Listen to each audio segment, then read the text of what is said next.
দেশবাসী সবাইকে ঈদুল আজহার আন্তরিক শুভেচ্ছা অভিনন্দন জানাচ্ছি। সবাইকে ঈদ মুবারক। নাতিটার জন্য একটু আফসোস হচ্ছে, ছেলেটা একটু গায়ে জ্বর আসছে দেখে মাঠে আসে নাই। তাহলে আমরা 3 প্রজন্ম একসঙ্গে গতবারের মতন নামাজটা পড়তে পারতাম। আর অত্র এলাকাবাসী এবং দেশবাসী সবাইকে ঈদুল আজহার আন্তরিক শুভেচ্ছা অভিনন্দন জানাচ্ছি। সবাই যার যার পরিবারের সাথে সুস্থভাবে এবং সাবধানতা অবলম্বন করে ঈদ করবেন এবং পাড়া প্রতিবেশী যারা গরিব অসহায় মানুষ আছে সবাইকে নিয়ে করবেন, ঈদ আনন্দ ভাগাভাগি করে নেবেন। আলহামদুলিল্লাহ।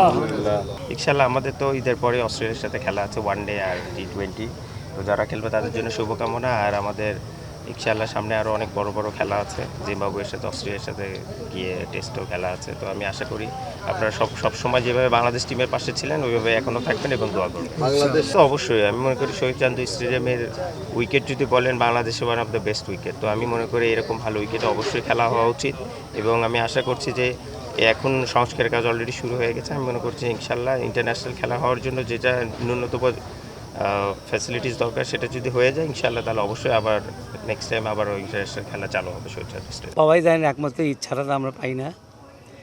নাতিটার জন্য একটু আফসোস হচ্ছে, ছেলেটা একটু গায়ে জ্বর আসছে দেখে মাঠে আসে নাই। তাহলে আমরা 3 প্রজন্ম একসঙ্গে গতবারের মতন নামাজটা পড়তে পারতাম। আর আগামীতে বাংলাদেশ টিমের জন্য শুভকামনা। বিশেষ করে অস্ট্রেলিয়ার সঙ্গে আমাদের এই প্রথম খেলা, টেস্ট খেলা হবে আগামী কয়েক মাস পর। তার আগে জিম্বাবুয়ের সাথে হবে। আমি আশা করি যে অস্ট্রেলিয়ার সঙ্গে বিগত যেভাবে পাকিস্তান বা অন্যান্য দলের সাথে জিতলাম আমরা অস্ট্রেলিয়ার সঙ্গে জিতবো এই কথা তো বলতে পারি না, কারণ অস্ট্রেলিয়া এখন পৃথিবীর মধ্যে সর্বশ্রেষ্ঠ দল। তবে আমরা ফাইট দিতে পারবো, বলা যায় না, টেস্ট খেলা তো রেজাল্টও হতে পারে। দেশবাসীর কাছে অনুরোধ করব, দেশবাসী সকলেই মিলে বাংলাদেশ টিমকে এবং আমাদেরকে সকলকে দোয়া করবেন। আল্লাহ পাক যেন আমার জীবন সায়ান্নে সুস্থতার সাথে ইমানের হালতে আল্লাহ পাক নেন। সবাইকে ঈদ মুবারক এবং কি পবিত্র ঈদুল আজহার যে একটা আমেজ প্রধান সেটা হলো কুরবানি।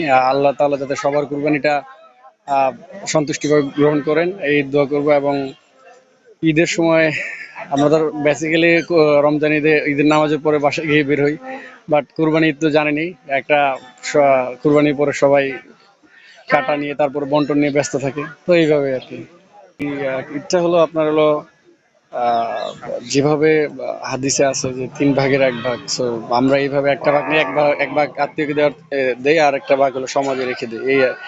তো এই সিস্টেমে আর কি প্রতিবারই কুরবানি করা হয়। ছোটবেলা থেকে এই সমাজে আমরা নামাজ পড়ছি এবং কি এখানে অনেক খেলাধুলা করতাম নামাজের পরে, সেগুলো মিস করি আর কি। এখন যেহেতু একটু বয়স হয়ে গেছে সেই খেলাগুলো হারিয়ে গেছে আর কি। আজকে দিনটা উপভোগ বেসিক্যালি কুরবানির পরে তো সবাই একটু মাংস বন্টন নিয়ে তারপরে এগুলা আত্মীয়দের বাসায় পৌঁছে দেওয়া, তো এইটাই এর ভিতরে অনেক আনন্দ আছে। তো এইটাই এইভাবে উপভোগ করি। ছোট্ট করে খালি বলতে সামনের আপনার ফিউচার প্ল্যান বা জাতীয় খেলা আছে।